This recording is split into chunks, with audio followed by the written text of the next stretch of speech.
أبن وصفة ليكيش بالنسبة لي وصفة بزاف سهلة وحتوجد في نص ساعة. السلام عليكم، مرحبا بكم في قناتي على اليوتيوب روسات زاهية. اليوم جيت وجبت لكم وصفة ليكيش بزاف بنينة واللابات تاعها هشيشه وترابيه، حتوجدوها بالخف. والله يا البنات كان باقي نص ساعه وانا وجدتها. صلوا على رسول الله. ونبداو المقادير وطريقه التحضير. عليه افضل الصلاه والسلام. اول حاجه نبداو بها واللي هي الحشوه تاعها اللي مش راحين يجوا ناشفين بزاف من الداخل ويجوا بنا ولا اروع. هنايا درنا في المقله درنا الزيت وحطينا زدر تاع الدجاج ونخلوه يتقلى شويه. زدنا له حبه بصل. كما راكم تشوفوا صحاباتي، ديروا لايك وديروا اشتراك في القناه باه يوصلكم كل جديد. ديروا هذا الحشو البنات بزاف هايل وبنين وما يجوش ناشفين بزاف ويجوا فرمجين ويجوا خفاف. ومن بعد نزيدوا الملح ونزيدوا العقاقير. ديري لي زيبيس تاع الدجاج ولا العقاقير ولا ظهر لك زيدي نقرصه تاع الكمون ونخلو الحشو يتقلى ويطيب في غرضو ونروحوا اللابات. هنايا في غيسيبيون حطيت 200 غرام نتاع الماغارين ودرت عليه ملعقه نتاع السكر وملعقه نتاع الملح. ومن بعد زدنا عليه زوج حبه تاع البيض كامله وصفار. هنا يا صحباتي تبعوا الطريقه باسكو راح تجيكم بزاف شحبه. هذه هي اللي حطيت لها الهشاشه نتاع لابات. ومن بعد نخلطوا المكونات مع بعض، نذوبوا هذيك الماغارين مليح مليح مع البيض. ومن بعد نبداو نطموا فيها بالفارينه. غرب الفارينه تاعك واذا كانت نوعيه جيده عادي. ومن بعد نطموا الفارينه مع بعض، نطموا الفارينه مع الزبده نتاعنا ورانا نطموا فيها حتى نتحصلوا على عجينه ليس وشابه.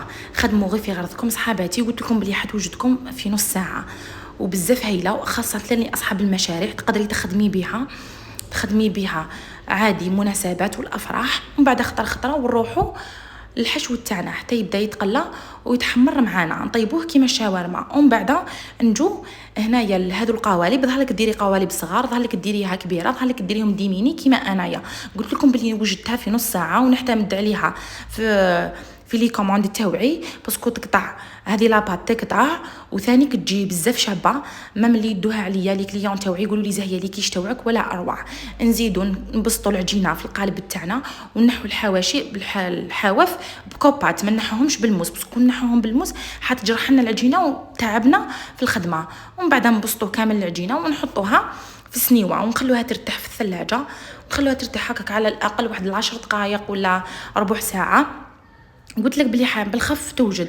ومن بعد نثقبوها بفرشيطه ونخلوها تريح ونروحوا نوجدوا لاكريم تاعنا. هنايا عندنا زوج حبات تاع البيض ونديروا كريم فريش، كاس تاع لا كريم فريش كيما راكم تشوفوا صحباتي. ونخلطوا المكونات مع بعض ونديروا له ثانيك فرماج طاري. واذا ظهر لك ما بغيتيش ديري فرماج طاري فيه تبعي طريقتي حيجوا مفرمجين ويجوا بزاف بنان ومش رايحين يجوكم مناشفين. انا نديرهم بهذه الطريقه يجوا ولا اروع ويتكلوا مع الشوربه في هذا رمضان. ونديروا قرصه نتاع العقاقير وقرصه نتاع الملح ونزيدوا نخلطوا لاكريم تاعنا ونخلوها على جهه.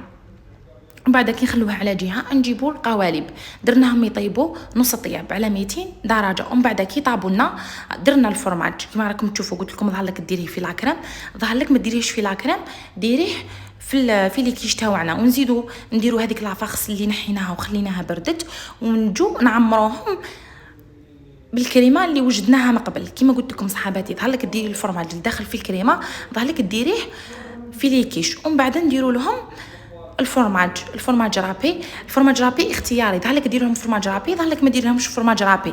بصح الفرماج الطاري لازم يكون فيهم فرماج طاري باه يجوا مفرمجين، ولازم ندير لهم هذه لاكريم. ومن بعد نزيدوا نخلوهم نكملوهم ندخلوهم يطيبوا على 200 درجه. قلت لكم البنات انا هنا كنت مغصوبه طيبتهم في نص ساعه. وجدوا لي كيما راكم تشوفوا في الصوره جاوني حموره وجاوني شابين ويجوا ولا اروع.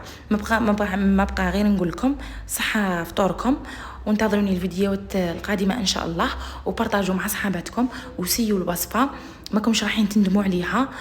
مع سلامه، انتظروني الفيديوهات القادمه ان شاء الله مع روسات زاهيه.